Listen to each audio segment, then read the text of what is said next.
Hi, and thank you so much for returning to the Dare to Share channel. This is Sonia, and we are continuing along in the works of Dr. Miles Monroe, Overcoming Crisis, the Secrets to Thriving in Challenging Times. Stay tuned.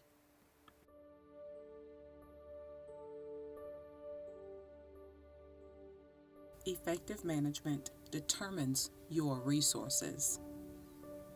Joseph's story shows us how effective management determines what resources will be available to a person. More than once, Joseph's crisis was that he was reduced to nothing. Each time he managed himself and his almost unmanageable circumstances so effectively that he was promoted anew.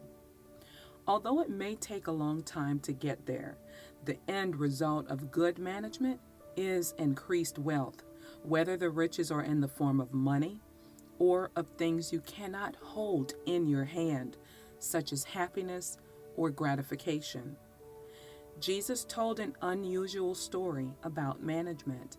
Luke put it in his gospel. See Luke 16. It is the parable about the smart manager who happened to be dishonest, but who really had the makeup of an excellent manager. Jesus commended him because of what he did after he was fired. He was fired for wasting his master's property and for lying about it. He was stunned for a minute when his master told him to leave, but the manager was a very shrewd man.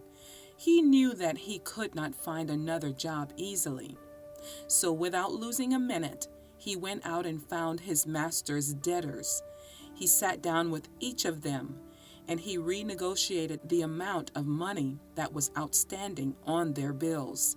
This ingratiated him to these debtors, who were rich people, and it probably guaranteed him future employment with one of them. I sincerely doubt that his old master would have rehired him, because those new deals would have made the old master lose even more money.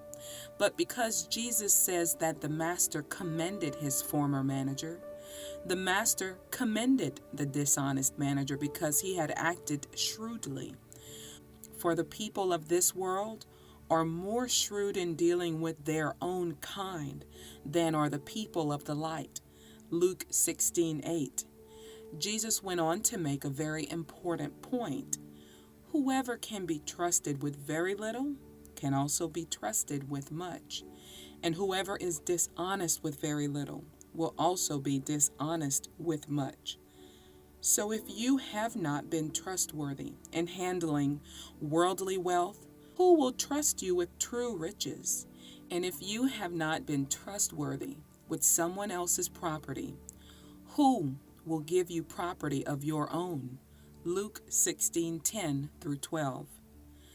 God will not hand you a paycheck just for getting saved. He will only give you an income because you can manage it. He will allow your management skills, which grow alongside your godly character and your obedience, to earn you favor.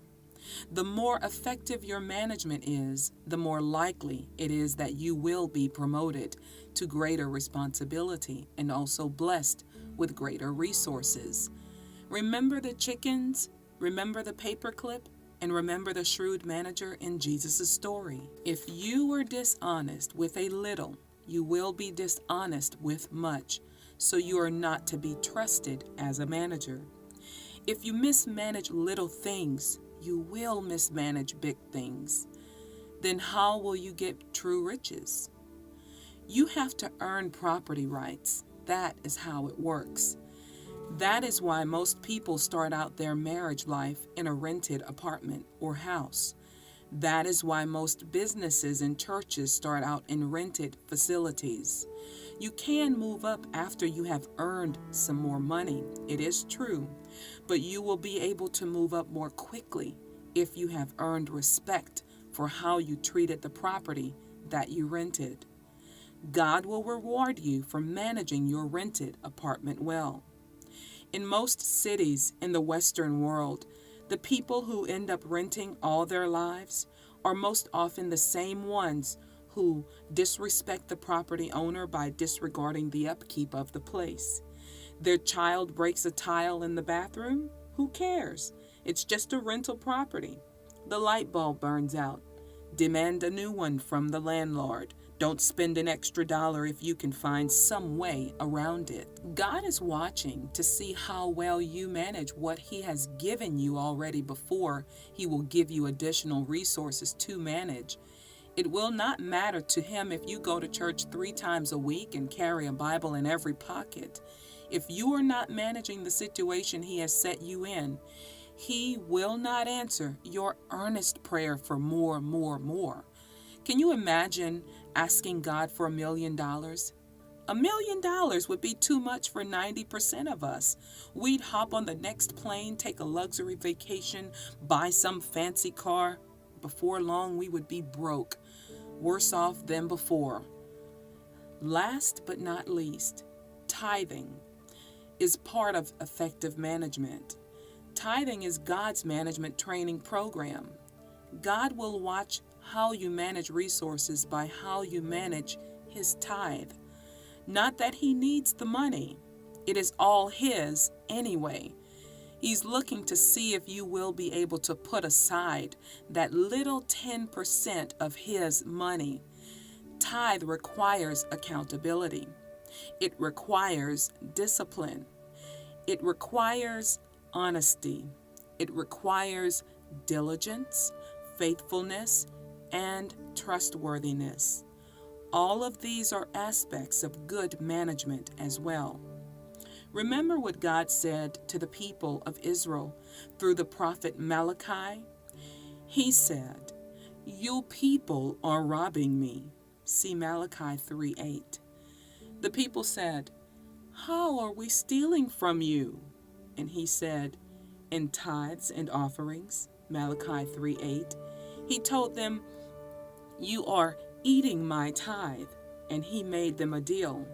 If you will be faithful and start paying your tithes again, then I will open the windows of heaven and I will pour out on you a blessing so great that you cannot contain it. See Malachi 3:10. That is the best example of what I mean when I say effective management determines your resources. Adding value. Remember my definition of management from chapter 2? Management is the effective, efficient, correct, and timely use of another person's property and resources for the purpose for which they were delegated, with a view to producing the expected added value. Have you been adding value to whatever you are doing?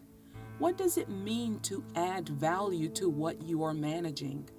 Are you an employee? Do not just show up at your job so you can collect a paycheck. What aspect of your employer's business do you manage? Figure out what you manage and work to improve it. Even if you are the receptionist, you can add value to your position by being alert, friendly, reliable, and hospitable, and by doing the little extra things that do not appear on your job description. Even if you are a night shift janitor, working behind the scenes where nobody sees you, you can add value to your work by means of your diligence. Don't always look for the easy way out. Instead, seek out ways to serve the people who have employed you. Go above and beyond the call of duty. Regardless of your position, you can come up with ideas to make your employer's business grow. You can come up with the strategies to make your department expand. You can think of some creative ideas to bring in more business. Do you manage the work of other people? Build them up. Help them to do their very best. Think of ways to help them do their jobs more efficiently and smoothly. Do people make appointments with you to consult you? Serve each one of them with equal attention. Give them good legal advice or medical care or whatever you dispense. Give them more than they expected to receive. Be pleasant. Be generous with your time, while at the same time being efficient. Because if you get behind in your appointments, you're not adding value to the people you kept too long in your waiting room. Do you have a family? Do not let your employment rob your family of your presence. Be there for your children. Do not take your family for granted. Let them know that you are glad they live with you. Tell them that you appreciate them. Show affection to your spouse. Try to avoid being unpleasant or demanding. Do you remember the story in the Bible about the servants who were given the talents? See Matthew 25:14 through 30. The ones who got the praise and cash back were the ones who added value to the money they were given. The guy who buried his one talent in the backyard got scolded and got his one talent taken away too. He did not add any value to it at all. In fact, when he turned it over, it was covered with dirt. The master used some strong language with that guy. He called him wicked and lazy. You wicked, lazy servant. You should have put my money on deposit with the bankers so that when I returned, I would have received it back with interest. Matthew 25:26 through 27. To God, wickedness is when you mismanage any of His resources. Wickedness is when you take something that He gave you and make it lose value. You don't ever want God to call you wicked and lazy. Do everything you can to pass your daily test. Add value to your use of time. Manage it well. Don't waste it. Show up on time and leave on time. Add value to your in-between times. Ask the Lord if you could be praying for something when you are in transit or just waiting for the next thing to happen. Add value to your relationships. Use basic good manners. Show honor and respect to other people. Think about the other person before you think about yourself. Find ways to make their day more successful. Take a good long look at your daily routine. How can you manage it better? How can you add value to each aspect of it? Diligence and patience. Proverbs 10:4 says, "Lazy hands make a man poor, but diligent hands bring wealth." The opposites of laziness and poverty are diligence and wealth. Would you rather be stuck in poverty or well provided for? That's a rhetorical question. I know how you will answer. When you meet a diligent person, you are going to meet a patient person. The two character traits go together. They help define each other. A diligent person must work long and hard. He must not give up when he is tired or discouraged. He does not demand to be entertained while he is working. He toils patiently. Likewise, a patient person must be willing to wait for results. Patience is not a passive thing. It is active because it involves doing something, putting your hope and trust in a certain outcome. A patient and diligent person is a good manager. He or she is willing to keep driving the same old beat-up car for several more years while working diligently, managing resources to save up enough to get a new one. A patient, diligent person does not jump the gun. Why take out a loan to buy a new car when you can still drive the old one to work every day? Why pay interest on the price of the car when you do not have to? That diminishes the added value of your assets. It feeds your sense of entitlement and pride.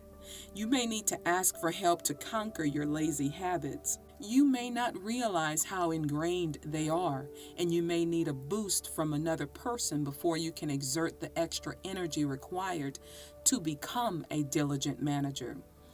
Even if you seem to be a born manager, you will need to exercise your gifts and wisdom. You cannot put your life on cruise control. Keep God in the driver's seat. Let Him help you use your gifts.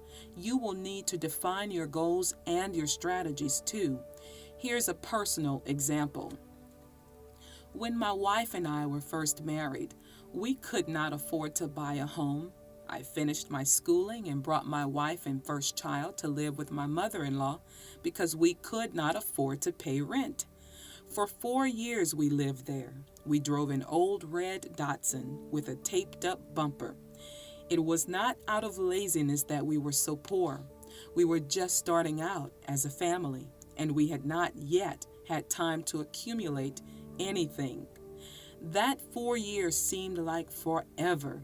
With diligence and patience, I had to swallow my pride and keep working toward my goal. I did have a definite goal. I wanted to save up enough to buy a house in a place called Westwood Villas. I had no intention of taking advantage of the hospitality of my wonderful mother-in-law indefinitely. When I got tired of the living arrangement, I would remind myself of the truth. Then I would go out and put another strip of duct tape on the bumper of the car. That thing would smoke as we drove down the street. No one could have accused us of living above our means. Eventually, we got the house in Westwood Villas. Now it is paid for, and so are the 3 cars we have in the driveway. Since we bought the house, the property assessment amount has risen greatly, which has added value to our original investment. It was worth the price we paid, not only in money, but in diligence and patience. The book of Proverbs is packed full of advice about diligence. Proverbs 13:4 says, "The sluggard craves and gets nothing, but the desires of the diligent are fully satisfied." Sluggards are lazy fellows. They're always wanting to hit the jackpot, but it never seems to occur. They look outside at the sunshine and say, "Today is going to be my lucky day." They always say that. They have a plan, but they are always broke. On the opposite side, the diligent person does not give a single thought to hitting the jackpot. He does not rely on mere luck. He gets out of bed in the morning, and without wasting time, he gets straight to work, trusting in God's strength to keep him on a straight path. His plan is a sound one because he remembers that he is a steward of God's resources. He's the one who will succeed in the end. He will be able to overcome every setback and get back on both feet, stronger than before. It is true, the plans of the diligent lead to profit as surely as haste leads to poverty. Proverbs 21:5.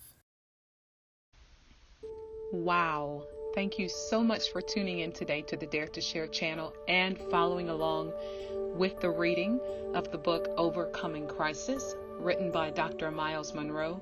We've just completed chapter 3. I do look forward to reading chapter 4 and uploading it soon. As always, be blessed and have a wonderful day. Bye-bye.